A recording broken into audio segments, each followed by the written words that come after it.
The Phillies got 2 freaking hits last night. 2. Not even any extra base hits. 2 freaking singles last night against the New York Mets. But yet, Phillies delusional Philly fans will tell you it's okay. It's early. Well, I'm here to tell you it's not okay, and it's not early, that this Phillies team's got a serious problem. We're here to talk about it today. We're also going to talk a little NBA Finals, which kick off tonight as well. Trending in the AM starts in 30 seconds.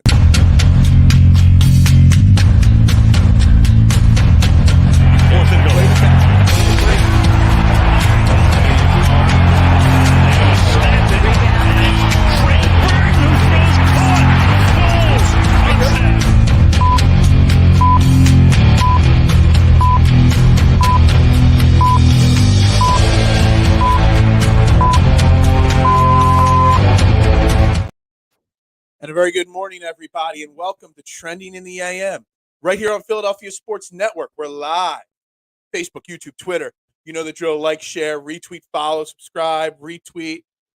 Share it out. Shout it from the rooftops. Trending in the AM, #1 sports morning show there is in Philly, and the first daily YouTube show in Philly. It's also the only place where your opinions actually matter. And, of course, the opinions are already rolling in. A bad loss for our Philadelphia Phillies last night. There's so much to dive into, and we're going to get into it. Your opinions do matter. The topics today, it's criticizing yesterday's Phillies loss. It's criticizing the lineup, but it's also criticizing the naive Philly fans that think because last year we made a miraculous run to the World Series that it's just magically going to happen again this year.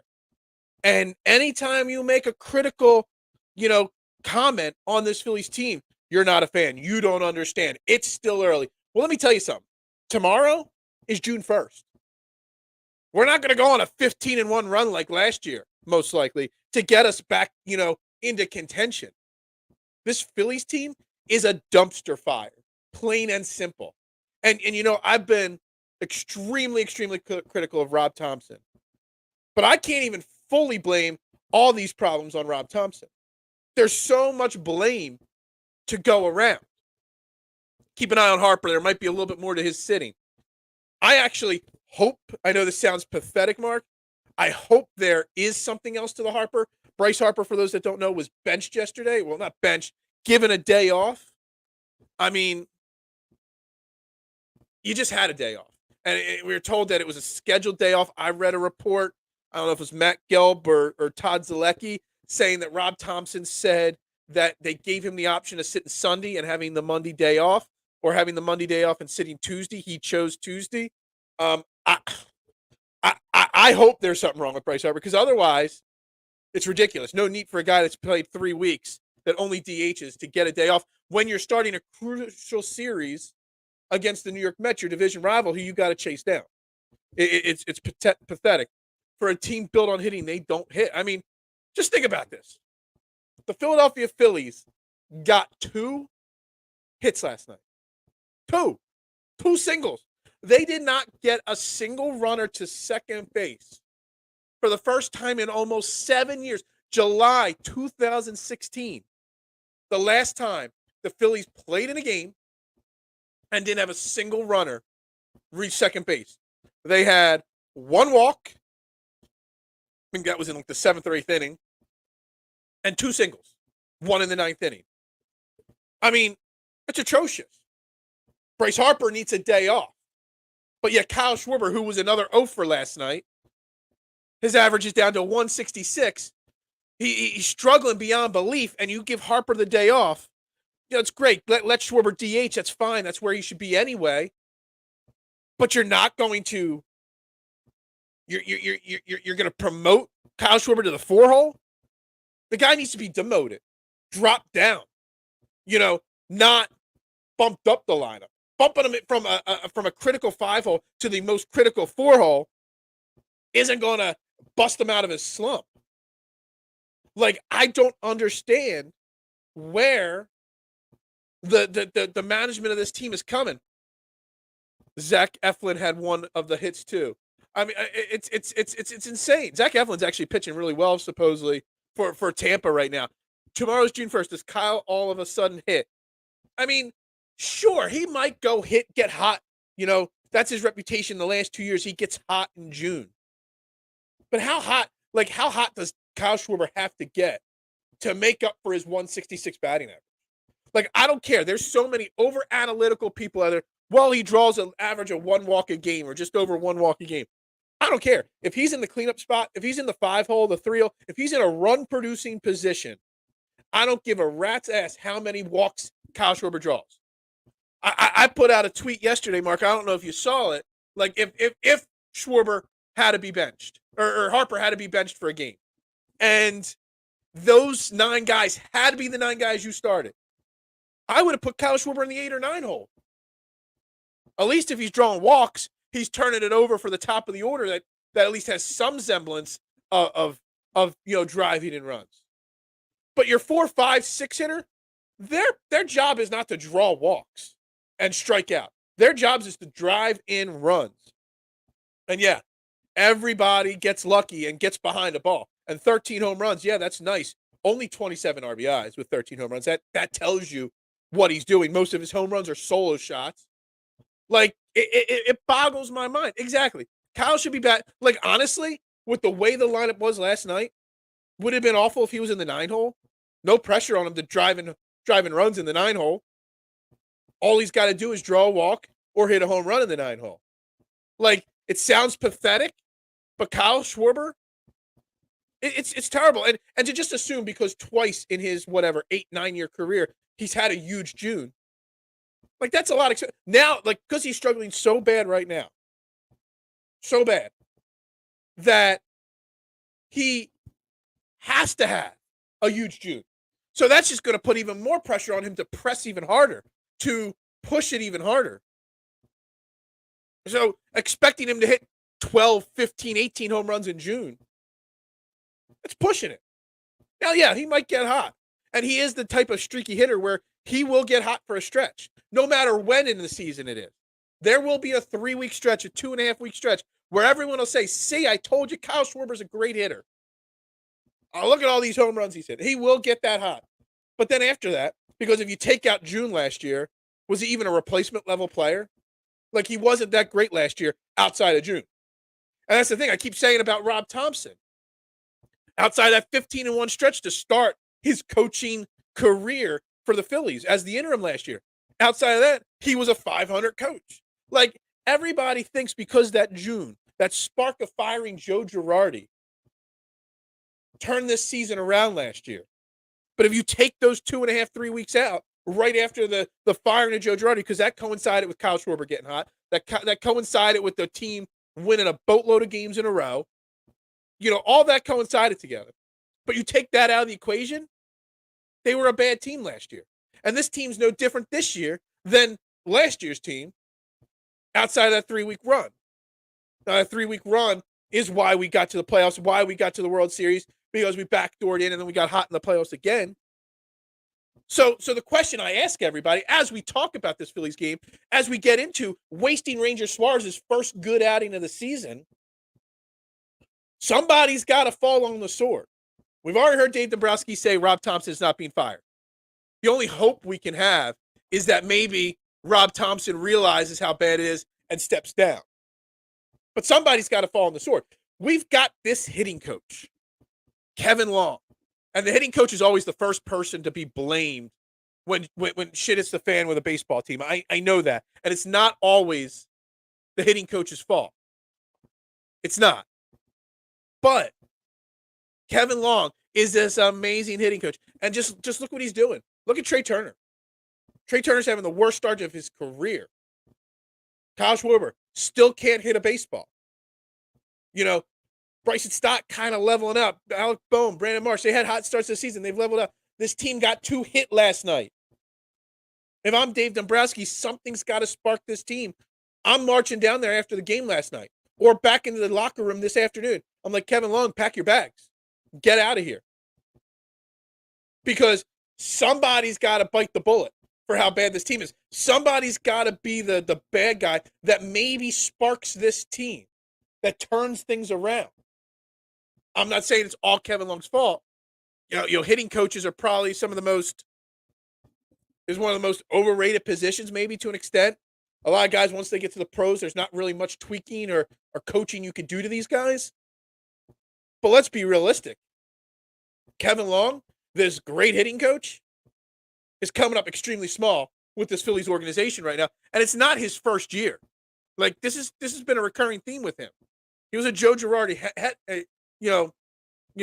They kept him. They were not a bad team. They underperformed and crushed the competition.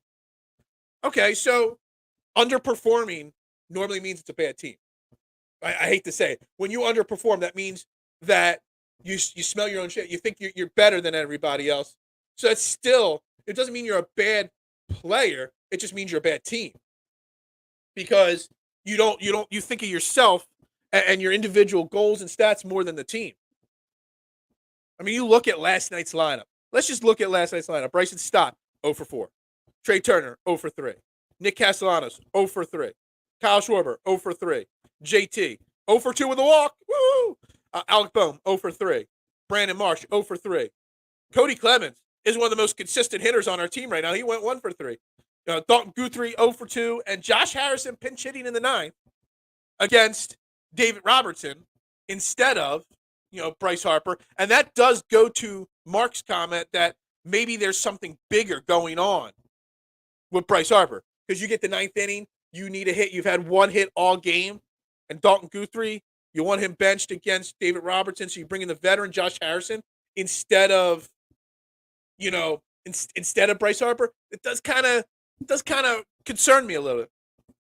No, the A's are bad. Well, the A's, man, what do they got? 10 wins on the season. They're on. I was watching SportsCenter this weekend. I forget whether it was Saturday, Sunday, Monday, and they were recapping an A's game, and they said something that they were on pace to only win like 32 or 33 games this season.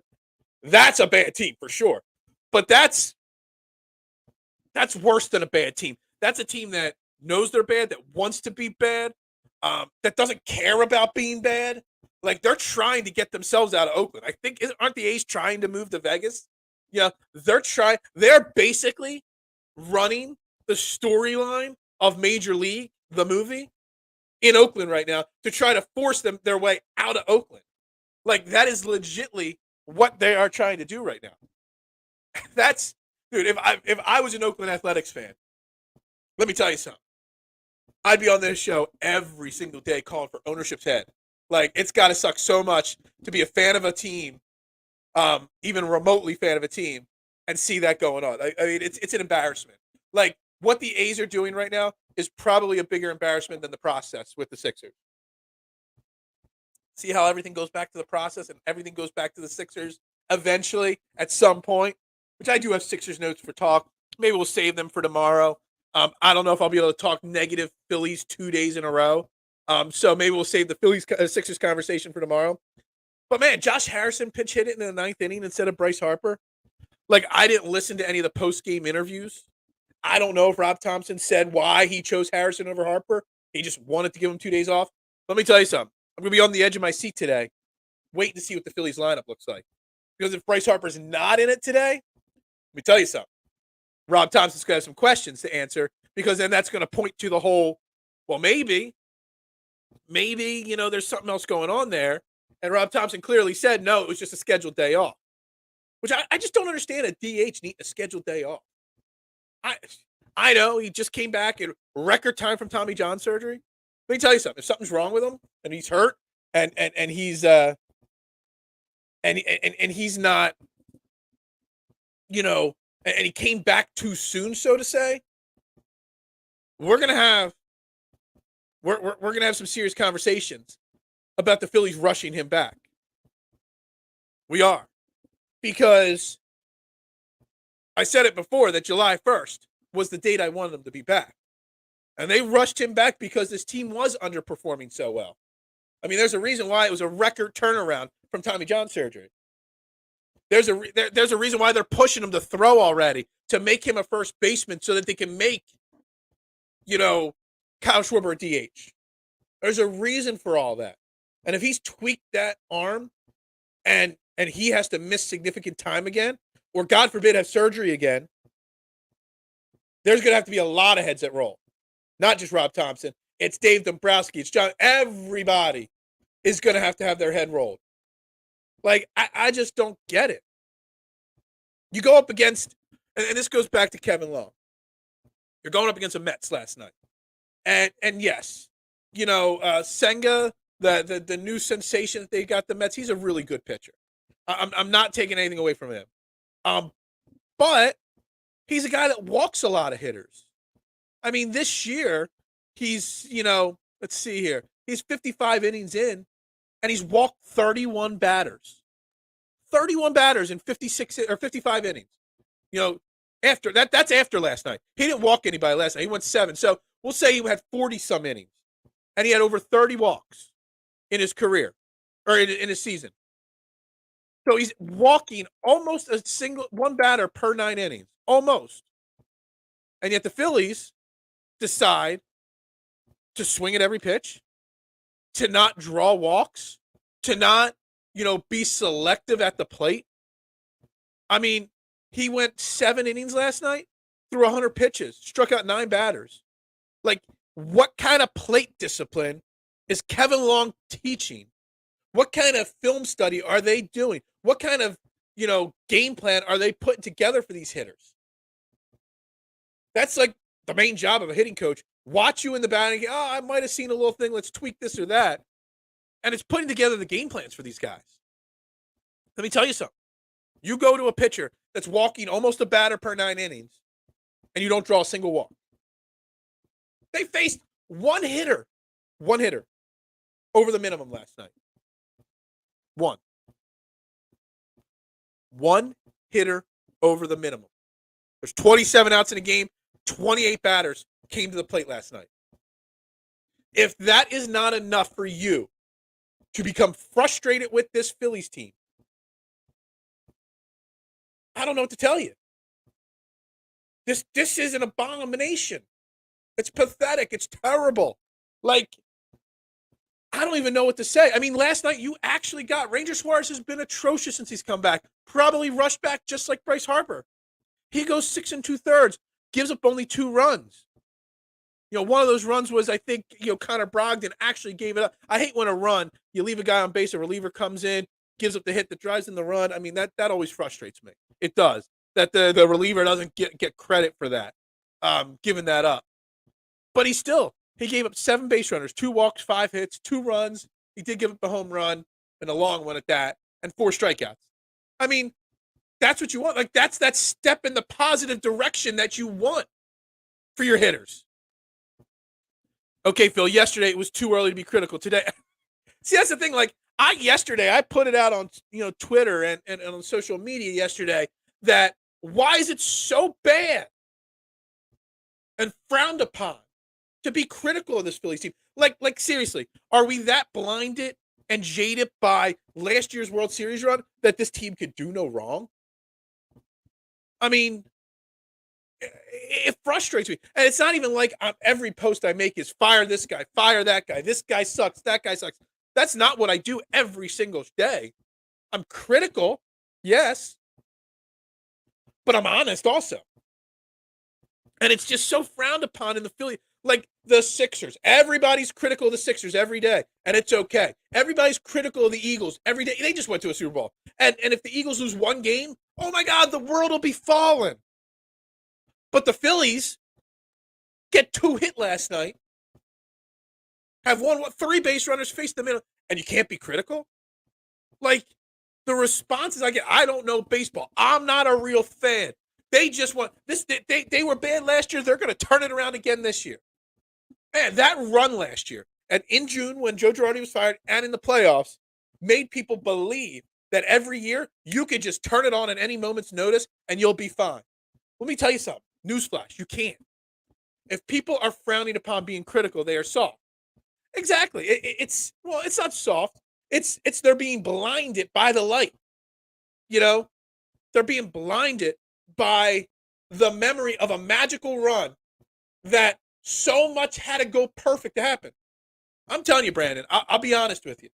If the Phillies if they still make the playoffs, but don't make the World Series last year, this season is totally different.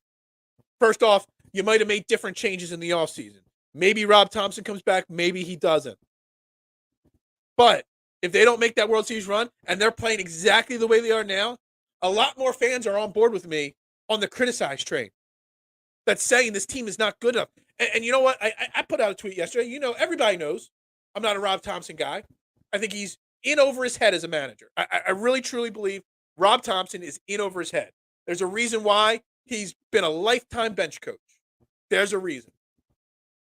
But that notwithstanding, can we not be critical of Dave Dombrowski then?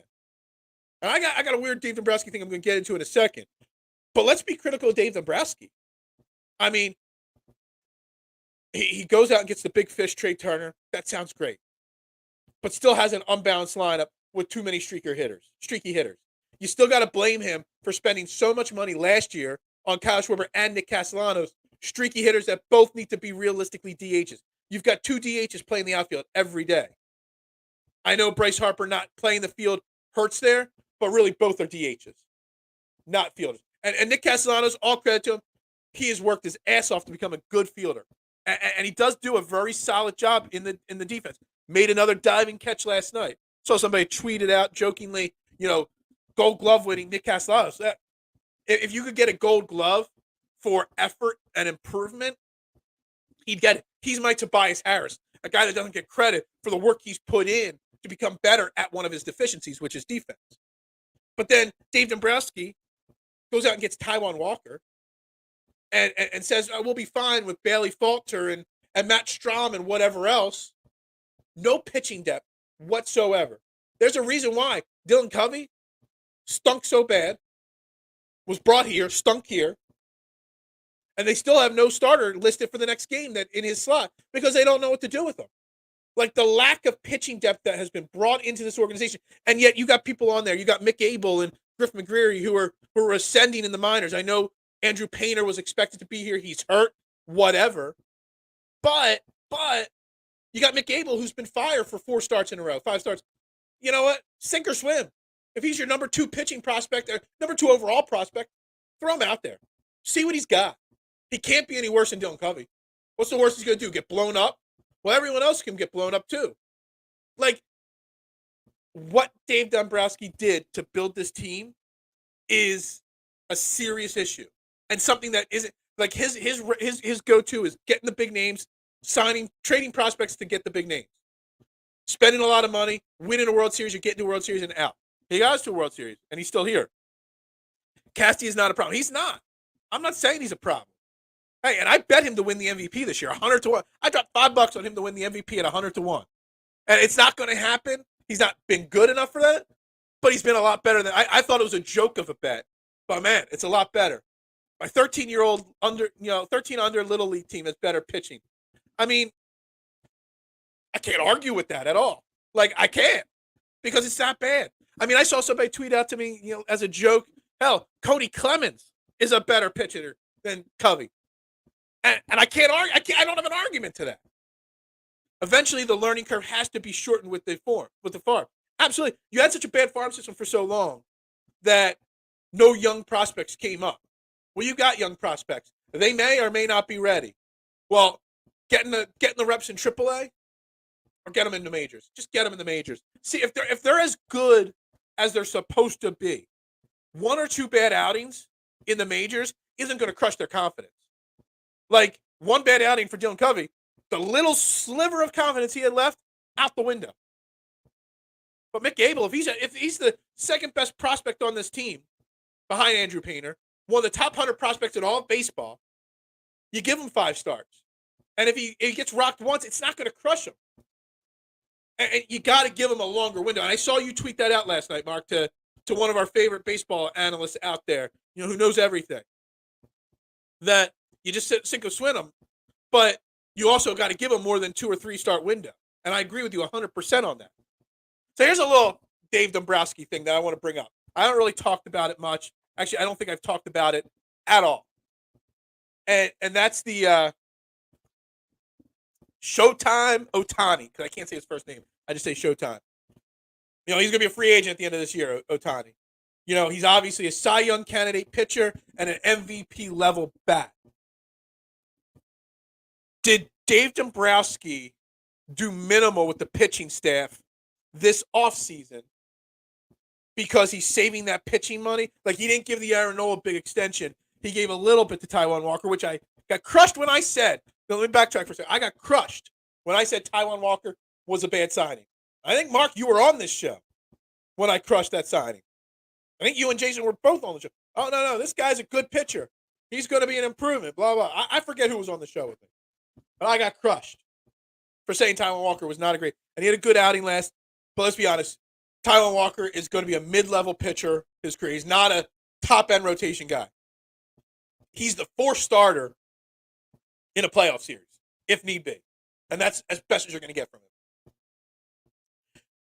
Is Dave Dombrowski, did he manage this offseason with next offseason with Ohtani being available in mind? Did he not give Aaron Nola the extension? Because he really is focusing on, because the Ohtani move is a Dave Dombrowski type move. Like going out and getting the biggest name available. How a Dave Dombrowski move would be going to get Mike Trout and Ohtani at the deadline, bringing them in now and hoping to be able to sign them long term. Like, is that, like, I don't know. And I keep thinking about, like, why he went out and got so little depth in the starting rotation. Why he trusted that Andrew Painter would be ready at 20 years old. And you rushed him a little bit. Now he's got arm problem. Now we might not see him till August or September. Like, is that the thing? Like, Philly isn't an attractive place to play right now. Like, if you go to Ohtani, just say you could. You can't because he's under contract with another team. But, hey, Ohtani, would you like to play for the Phillies long term? And he looks at what we're doing. Do you think he wants to go out there and pitch for the Phillies right now when the offense is getting 2 runs?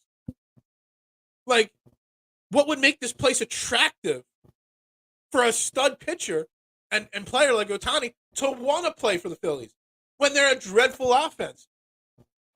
If they find a way to sign or trade for Ohtani, that would be a John Middleton move.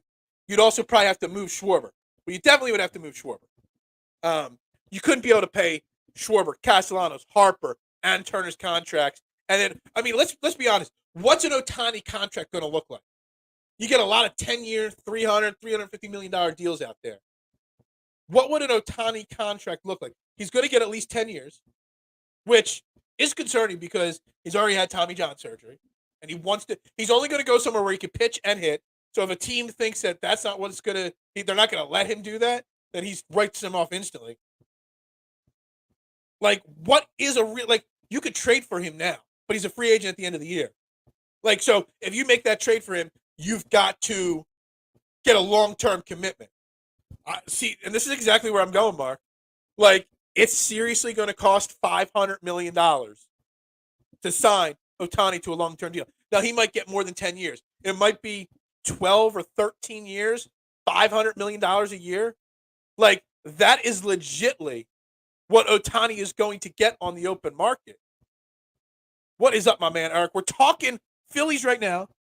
We'll get into the NBA Finals in a little bit. We'll get back to Sixers tomorrow, maybe. As long as Harper is here, this place is attractive.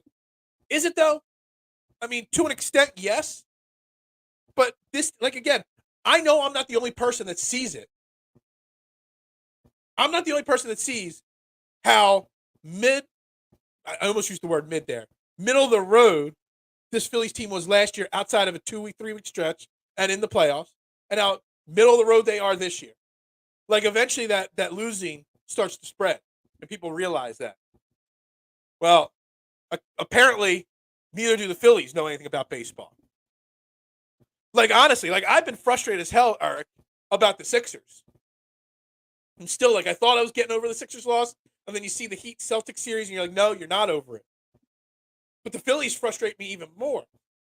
Because at least we're all in agreement that the Sixers either A, shit the bed when they should have won, and they just came up small in the big moments. We're all in agreement that Doc Rivers had to go. We're almost all in agreement that James Harden, like, there's a lot more consistencies in the conversation when we're talking Sixers. The Phillies, on the other hand, like, I see it plain as day. This Phillies team stinks. Plain and simple, they stink. No questions asked. They stink. Don't even try to convince me otherwise. They stink, stink, stink. You know, it's like, it's not June yet. It's not May yet. It's not. It's only April 15th. Like it's still early. Well, we're 50+ games into the season. We're a third of the way through the season. They are who they are. They stink right now, and yet everybody keeps trying to convince me that this team is fine when they're not.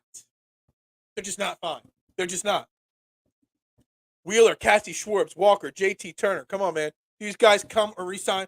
Well, JT and Turner signed here to be with their best friend, Bryce Harper. That you got to understand, Bryce Harper, and this is going to be a very, very unpopular take here, Mark.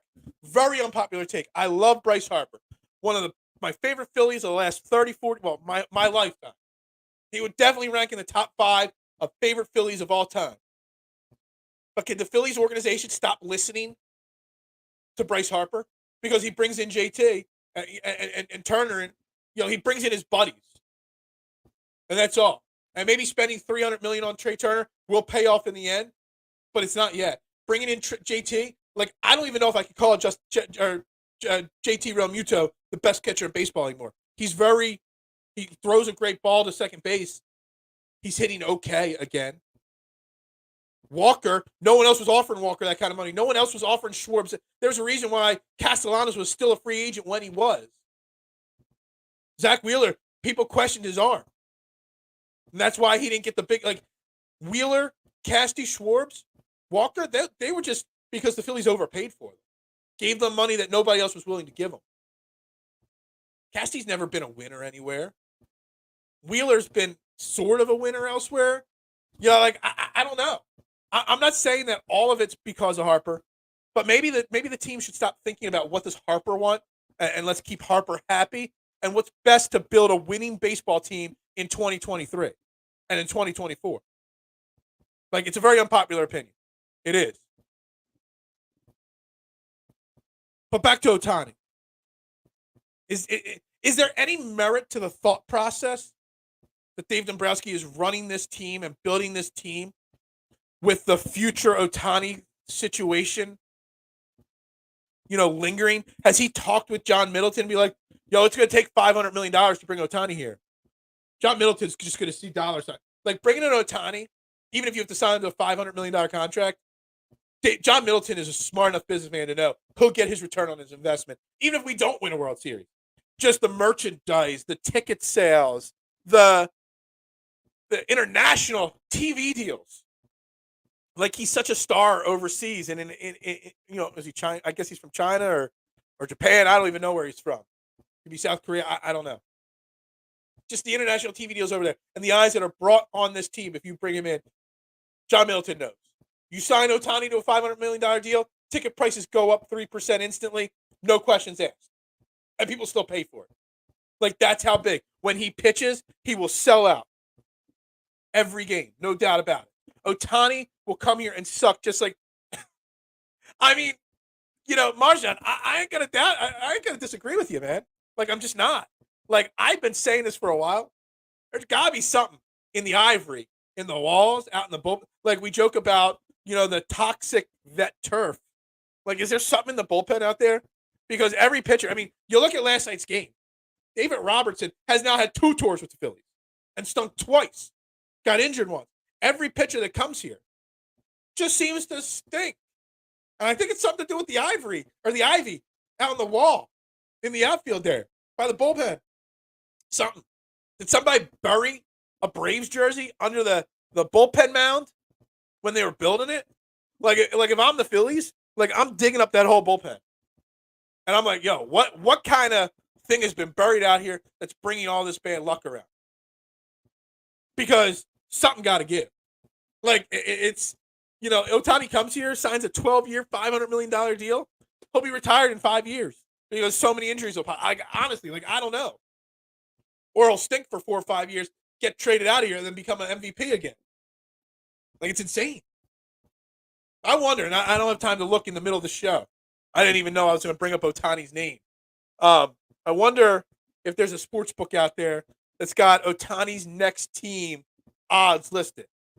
And I wouldn't be surprised if there is a book out there that's got that the Phillies are in the top 3. It'll probably be the Angels retaining them 1, Boston, New York, Philly. Those teams will be at the top of the list. for some reason, Phillies had trouble getting those Asian superstars to want to come to Philly. The West Coast is easiest for them because it's the shortest flight home. Some go to New York, biggest stage, most money, and that Boston's gotten some. Like, I don't know. Like, I don't know if Philly's attractive enough for him. Like, if you give him $500 million, I mean, if they're the only team that does that, like, then sure, he's going to take it. I mean, if somebody wants to offer you $500 million and no one else does, you're not going to turn it down. That's not just generational money. That sets up your family for the next 5 generations. If you're smart with your money. I can make some jokes, that set you up for like 20 generations in in a smaller country. But, I just don't know what the deal is. Like, I'm now at the point 35 minutes into the show and I've been shouting and screaming. And we're not getting a lot of comments, again, because of the Phillies. And the Phillies are just not the hot topic that people want to talk about. I'm getting a lot off my chest. But now I'm just at the malaise part of the show where I've just gotten all this crap off my chest, and it almost frustrates me more because people tell me that they're a good team. Like, Mark, going back to Mark's comment here, like, just look at these names. Like, I'm these guys don't sign here without Harper. I'm ignoring that part of it. Just think about it. We've got Zach Wheeler here, Nick Castellanos, Kyle Schwarber, Taijuan Walker, JT Realmuto, Trey Turner, Bryce Harper, Aaron Nola. These are big-name baseball players. Yet, we stink. It just shows you how bad this team was put together. Let's talk Nick Nurse. We're going to talk some more Nick Nurse. I actually have a very interesting Nick Nurse comment, question, topic. And I was trying to save it for tomorrow. And I appreciate your support. Well, support me by telling people to like this video. We got 6 likes on this video. Like, what the hell? Like, something's got to give. It's the last day of May. This is the last day of my 2nd month on Philadelphia Sports Network. Do you realize, guys, that we've been doing this on Philadelphia Sports Network now for 2 months? Like, yeah, it means I've been doing this show for about 20 months overall. But 2 months since I've met some of you great guys like Marshawn, Eric, some of the other people that tune in, Johnny Chats, who's not here today. So many people that are in this comment section I never knew before 2 months ago. And I appreciate y'all. Eric, you always say, "What's up, fam?" I love it. I love it when you say that, man. Because that's what it's all about, building a community here. Place to come talk sports. I mean, that is what it is. That's what we're here to do. Talk sports, vent, get our frustrations out. That's it. That's it. That's how I feel now. 40 minutes in after talking about this Phillies team. Let's see some of these notes.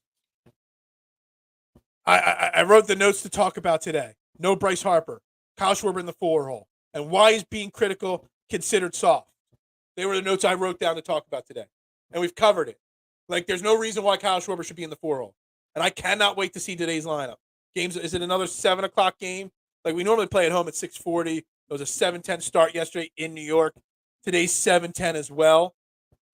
Again, against the Mets. Who's pitching tonight for the Phillies? We got Aaron Nola, who stinks. Going up against former Philly Carlos Carrasco, who's been brutal this year for the Mets.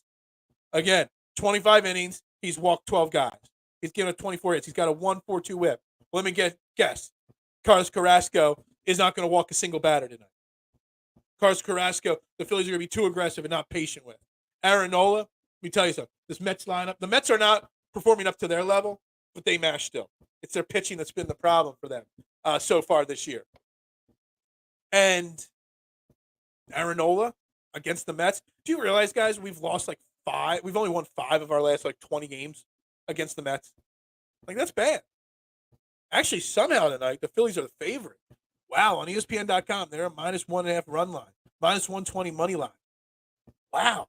I know Carlos Carrasco's bad, but what have the Phillies done to deserve to be a favorite in a baseball game? Like, it's crazy. Phillies, listen to my guy. I don't know what I'm talking about, Eric. I don't. I just ramble on. I'm full. According to other people on Twitter, not only do I not know what I'm talking about, like, I'm full of crap. You know what I mean? Because I say Rob Thompson's got to go. Because Kevin Long, the great hitting coach, has got to go. Something's got to give. Something's got to be that spark for this team. If you want a repeat of last year, a magical run, something's got to spark. And right now, I don't know what is that spark. I don't even know if it's capable. Like, I've talked with the Sixers, Eric. You know this, that the Sixers, have to go on a pause year, so to say. Take a step back so they can take 2 steps forward, which is a great segue to tomorrow's show when I say that maybe that's not necessary. But the Phillies are kind of in a pause year. Andrew Painter's not ready. The hitting is just not good enough. Rob Thompson was gifted another year as a manager, and, another year as manager, even though realistically he probably shouldn't have been. I'm just frustrated. Completely frustrated. I'll call you when we win. Yeah, look. Let's move off of this for a little bit here. Like I said, the Phillies play tonight. Aaron Nola versus Carlos Carrasco.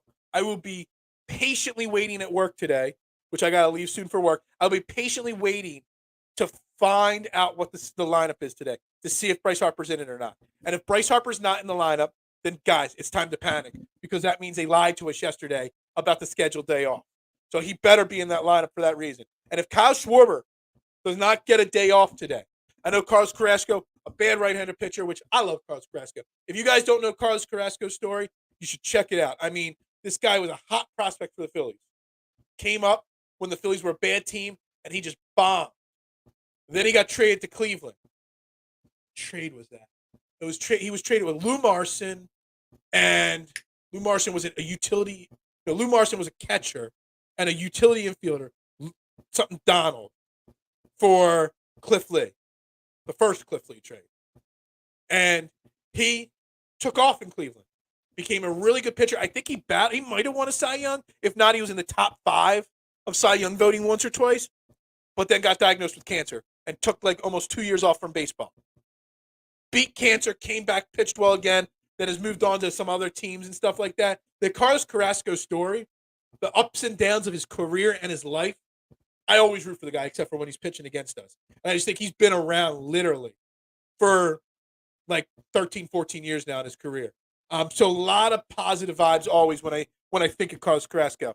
But I just don't know. I mean, if Harper's back in the lineup, I want to see Schwarber off, even though you're going up against a hittable right-handed pitcher tonight.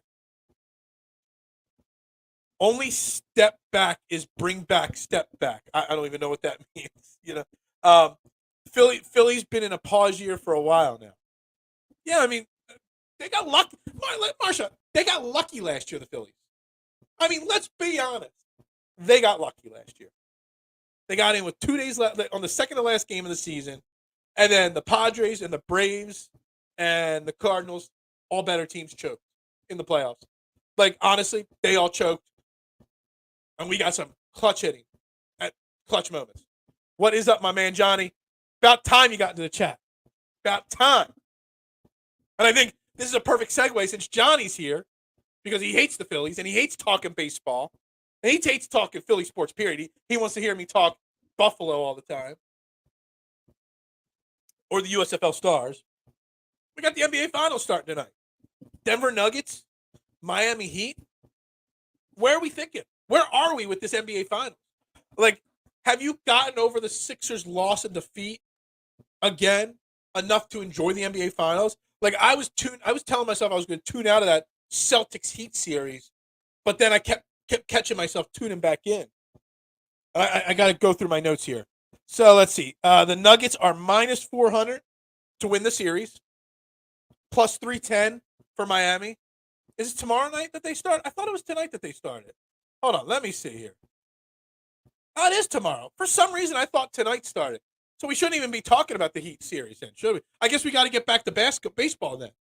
For some reason, I thought the series started tonight. Oh, good for the Heat to get 2 days off instead of 1. But anyway, let me run through these numbers real quick. Nuggets minus 400. Heat plus 310 to win the series. It is tomorrow. All right. The NBA Finals start tomorrow. We're going to get back to basketball tomorrow. Maybe a little football.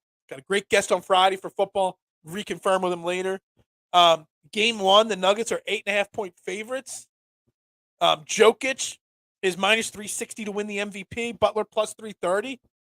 Murray plus 1,400. Bam Adebayo plus 4,000. How are we feeling about the NBA Finals? Like, do we even care about them as Sixers fans? Like, I want to see Jimmy Butler win, but I also don't. And in the last month or so, I've kind of come around on the Joker that I don't hate him as much and I respect him. Like, I almost want the Nuggets to win so that Denver gets the respect they do. Not just Jokic, like Jamal Murray, Michael Porter Jr., Malone, their coach. You know, maybe it's meant for them to win so that they get some respect. Still not over the Sixers. You know, we should have been the team that exposes the Celtics. Well, we did see, Miami knew they could win that series because we and the Atlanta Hawks exposed that Boston was beatable. Like, I don't even know what Boston does. Like, I'm still not sure what the Sixers do this offseason, but Boston's got some question marks this offseason. Like, what to do with Jaylen Brown. You know, how to build around Jason Tatum better. Do you give Joe Mazzulla another season? Young coach. Like, I don't know. Like, the Celtics got some serious question marks because on paper, they should have been able to handle Miami, even the Sixers. No questions asked. And they had to go 2 7-game series, barely winning one and losing the other in fashion. Bam sucks at offense. Dude is like Tobias when finishing at the rim. I guess I don't watch enough to know. Like, I know we've we've discussed and tossed the idea of the Joel Embiid trade to Miami. We've tossed it around. Not going to happen, but we've tossed it around, and one of the pieces you get back is Bam. I don't know. Bam's a really good player. Bam, I think, makes near max money. He shouldn't. But Bam is the prototypical what an NBA center is nowadays. Block shots, rolls to the rim for putbacks, you know, wants to take three-point shots occasionally. I don't know. Jaylen Brown close to a $3 million extension is a lot of money. It is. And he was exposed to these playoffs as not being that level. Problem is, can you really let him walk? We talk about James Harden trying to make a sign and trade. Like that, Jaylen Brown's probably got to sign his extension and get traded. And you probably got to refresh what Boston does around Jason Tatum. Jaylen Brown, I would love Jaylen Brown on the Sixers, honestly. If you find a way to get Jaylen Brown as the number 2 or number 3 guy here in Philly, Jaylen Brown, and that's the thing with the NBA. Like, they give out max deals to players that don't deserve them because teams got money and they got to spend it. So they give it to people that don't deserve it. And then you're stuck in situations where Tobias Harris is making more money than he should. Chris Middleton making more money than he should. Like, there's plenty of guys around the league that we could say that have max contract. You know, Jeremy Grant has got a max deal. I think he's out in Portland now. Like, there's a lot of guys making more money than he should because they spend it. And then you can't build a proper team around your stars. I'm just glad Boston shit the bed. Yeah, I mean, we all are glad. And I'm glad. Jaylen Brown couldn't hit a foul shot when it counted. He couldn't. Came up small. Like, really small in the big moments. And he was needed more than ever in Game 7. And Jason Tatum rolls his ankle, hobbling out there. You know, he's humbly the best player in the NBA. Yeah. But he gutted it out on a bad ankle. And he gave it his effort. Jaylen Brown needed to step up because of Tatum's injury. And not only did he not step it up, like, he fell flat on his face. Like, that's the problem. Do you think Jaylen Brown is a big moment player? This is funny because I think you are the one, Marshawn, that said we need a number 2 that could become the number 1 in crunch time in the playoffs around Joel Embiid. And I don't know if I mean, we saw it there in that last Celtics Heat series. He's not that guy. So I say I would love Jaylen Brown, the Sixers, but you would like only bring in Jaylen Brown if you could go get another killer to make shots in crunch time because Jaylen Brown's not that guy. If you bring Jaylen Brown in to Philly, Joel Embiid's still going to have to take the last shot with 3 seconds left, 40 feet from the basket. Like, that's the problem. Like, Jaylen Brown's a really good player. He just can't be the player. Most likely. Unless maybe away from Boston, away from Tatum, he becomes that. Hell no, I'm not trading Embiid. Give me Jaylen Brown, Smart, and a boatload of picks. Yeah, I'm not trading Joel Embiid to Boston, period. I don't think he'd want. Look, Joel Embiid's not getting traded anywhere. Chris Middleton played incredible when the Bucks won the chip. Yeah, and he got a big deal because of it. But he's not a max guy. Like, he's making max money. I mean, you think about it. The Bucks have 3 max players: Giannis, Middleton, and Drew Holiday. Is Middleton and Holiday really max guys? No. And that's the thing. Like, you give out all these max deals, and then you can't build a proper roster with any depth. And then injuries happen, and you can't find ways around it. Like, I would be so happy if the Sixers got off of James Harden somehow in a sign and trade of some kind, got some players back. If they can get multiple players back, multiple picks, get Tobias Harris out of here for 2 or 3 role players. Like, I would love the Sixers to find a way to have one max slotted player, Joel Embiid, that's it, and just build a roster around it. Now, Tyrese Maxey's going to get a max deal. Is Tyrese Maxey a max player? He's only 22. We don't know. But he's going to get one. Like, let's keep the max contracts out of the equation. And eventually you give Maxey that max deal, and you just leave it just at 2. Like, I don't want to see 3 max slots on a team. I want to see role players and depth. And like, you look at Miami. I want a deep team. Tatum was very inconsistent in the playoffs. You weren't sure if he was going to get 50 or not scoring, no scoring in the first or fourth. Absolutely. Tatum, best player, humbly, in the league. I'm never going to not use that line, that Jason Tatum. I'm humbly the greatest podcaster and YouTuber of all time. I'm just going to say. I mean, I know we only got 8 likes on this video on YouTube, and it probably is only going to have about 20, 30 live views after this show instead of what it should have. That's what happens when the Phillies are the main conversation. But even though we only got 8 likes, I'm humbly the best Philly YouTuber there is, period. Talking sports every day where your opinions matter. Because I'm humbly the best. The year before Jaylen Brown stepped up when Tatum was struggling. Yeah, maybe. I mean, I don't have the Boston, memory. Like, I don't know every detail. I don't know if he's that guy. I just don't. I agree that a lot of players are not max money players. It's not their fault. Exactly. It's the market. It's the fact that teams have money. They want to spend it. They lose out on one star. We've seen it so many times. Teams trade all their players, clear all this cap space to get one player. They miss out on that one player, and they're like, oh, crap. Now I got to field a team, and I got $60 million in cap space. Like look at Houston. Let's make this into a Philly, James Harden, Houston Rockets conversation. Houston's cleared a bunch of cap space. They got a lot of young players, and they got $60 million in cap space. Probably for one reason, to bring James Harden back home. That's what they want to do. But they've got $60 million in cap space. If James Harden decides to stay in Philly or decides to do a sign and trade to go to Miami, which was his original hope and goal destination when he left Houston the first time, they got $60 million. So they are going to pay that $60 million to lesser players. And they're going to give max contract out to somebody this offseason if they don't get James Harden. He got humbled quick. Basketball is ruthless. But I bet you he's sitting on his couch this morning watching the show. Jason Tatum's one of the people watching the show. And he's like, you know what? I still humbly say I'm the best basketball player in the NBA. He's got probably – Jason Tatum strikes me as a guy that makes excuses behind closed doors. That it's Jaylen Brown's fault.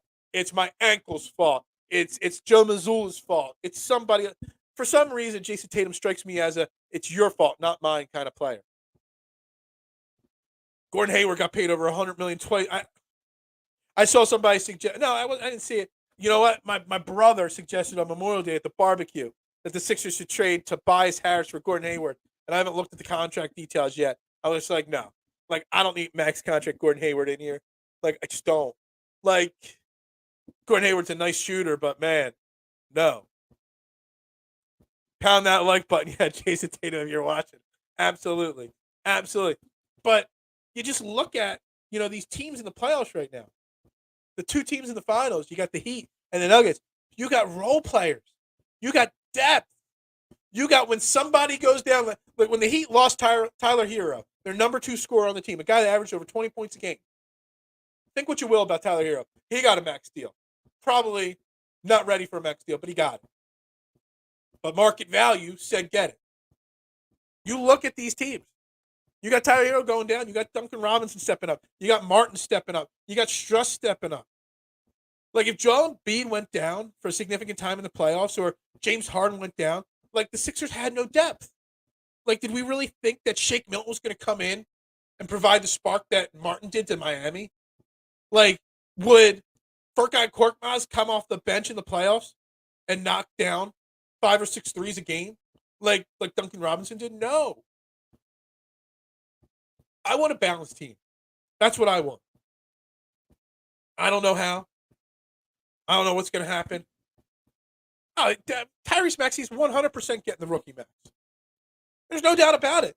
And if you're a Sixers, you kind of have to give it to him because that's what the market value is going to dictate.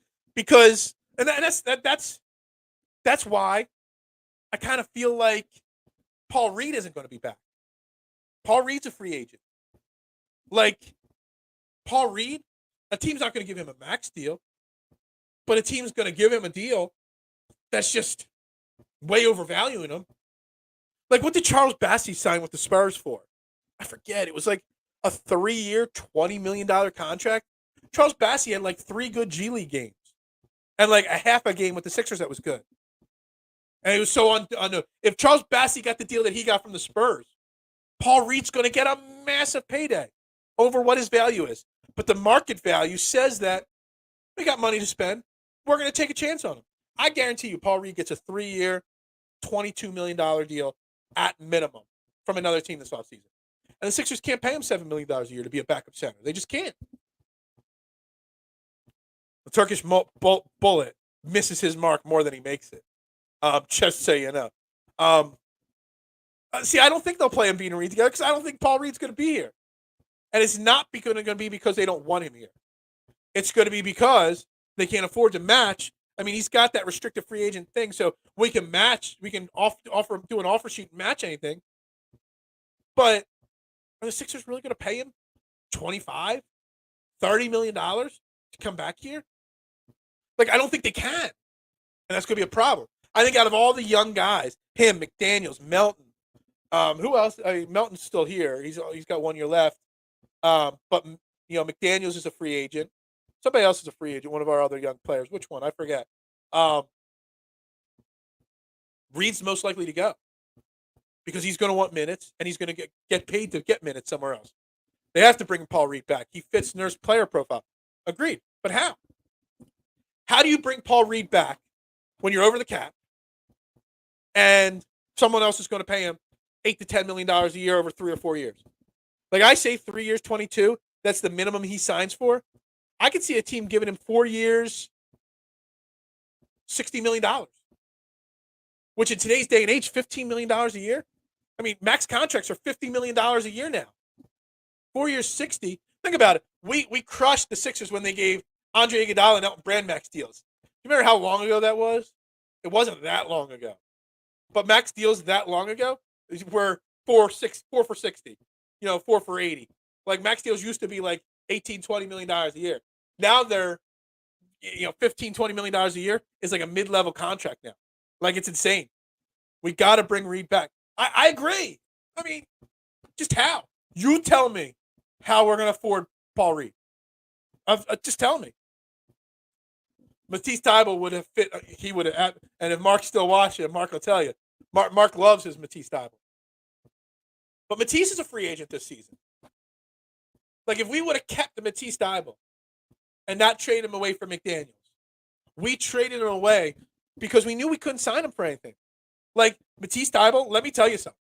There's going to be a team that gives 4 years, $70 million to Matisse Thybulle because he's a great defender. They're going to say we're going to play him 30 minutes a game. He's going to win Defensive Player of the Year by being a starter and getting 30 guaranteed minutes a game.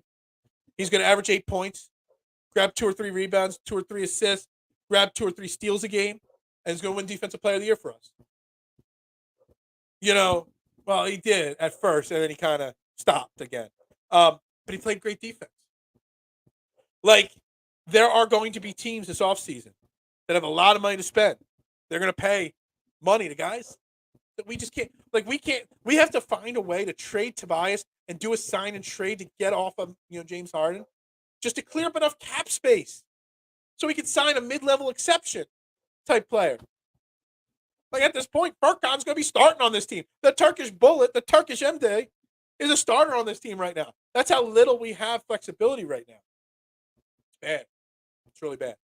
So I just went from being negative about the Phillies to being negative about the Sixers when I actually got a positive. So I'm going to end the show just about now. If you guys keep throwing comments in there, I'll answer them. But, where's my notes on Nick Nurse here? I always talk about timing in sports. Boston's got a lot of questions. We just went over the Boston questions, right? The Bucks got a new coach, an unproven rookie coach. The Heat are getting old. Jimmy Butler can only do this so long. Is the timing actually right for the Sixers? You got a new coach, Nick Nurse, a new voice. Is actually the timing right for the Sixers to go all in again? Not to pause? Like, they're 13-1 to win the championship next year already. They're 7th in the NBA to win it next year. Ball bounces a certain way. Think about this, guys, for tomorrow's show. Should the Sixers go on, give James Harden whatever he wants to keep him, or go out and trade Matisse Thybulle for Dame Lillard? Like, is it the timing actually better than we think for the Sixers to be all in? Like, there's something there to that. Trade Tobias for 25 games of Kawhi Leonard. I saw a bunch of people talking Kawhi Leonard. I'm going to write Kawhi Leonard's name down on my note sheet here for tomorrow, because I want to look into his contract and look into what it would take to get Kawhi Leonard. Diop, he probably will go to the Bills or the Chiefs over the Eagles, but DeAndre Hopkins did sign with DeAndre Hopkins signed with Devontae Smith's agent. So, little Eagles connection there, Maybe he is coming to Philly. I would like to take a few players from the Celtics if they are cutting costs. I don't want any loser mentality. That's all. Kawhi and Nurse reunited. It feels so good. I think that's the timing conversation with Nick Nurse and the Sixers. Kawhi Leonard, good jumping off point for tomorrow. I don't care how bad the Phillies play tonight. We will talk Phillies a little bit tomorrow. But Nick Nurse, timing, Kawhi Leonard, interesting. We just crushed the Sixers and Daryl Morey for trying to recreate the Houston Rockets from 2018 in Philly. But now we're like on Nick Nurse. Let's recreate the 2019 Raptors. Yeah, sure, why not? Maybe it'll work. I don't know. Kawhi Leonard on the Sixers has been intriguing to me for a few days now. So, and since I predicted, when he was in his rookie deal, that Kawhi Leonard was going to be a star player and that the Sixers should have gotten him and offered him a max restricted free agent contract when he was with the Spurs. And everybody told me I was nuts. He was never going to amount to a superstar. It's always my best one. Let's recreate a true winner like the Raps. Yeah, at least the Raptors got over the hump. Exactly. But there's going to be a lot of rumors to a lot of Raptors coming to Philly to pair with Joel Embiid all offseason. So I think that's a good ending point. We're going to talk Phillies tomorrow probably a little bit. We're going to talk Nick Nurse and the timing of the Sixers and the Eastern Conference that maybe it's not as bad and as bleak as we think it is. So for Philadelphia Sports Network, I am Phil Stiefel. Again, hit that like button. Likes equal more shows. Likes equal longer shows. Views, more shows. Got to find a way to make some money doing this. So 8 likes is just not good enough. Wasn't my best show viewership-wise because we talked Phillies. But we'll get back to basketball tomorrow. And I'll give my NBA Finals prediction tomorrow because I didn't give it today. Because I thought today was the game. I got to say mid more. Well, this show was very mid today. Viewership likewise because, Phillies just don't bring in the ratings. Just wait till football season starts up, man. I was looking back at what the views have been like in my 2 months on Philadelphia Sports Network. And, man, during the draft week, man, dude, I did over 1,000 YouTube views in 1 week, because of it. I normally average 500-600 views. Draft week, over 1,000. It was insane. But we're going to wrap it up. For Philadelphia Sports Network, I am Phil Stiefel. Like, share, shout it from the rooftops. Trending in the AM, the only show, the first Philly Sports Daily Live YouTube show, the best Philly Sports Daily YouTube show, and the only one where your opinions actually matter. So make sure you shout from the rooftops. Tell everybody, yes, the Raptors won. I'll pass. Hey, everybody, we'll see you tomorrow. Have a great day. Trend in the AM. I'm Phil Stiefel. We'll talk to you tomorrow.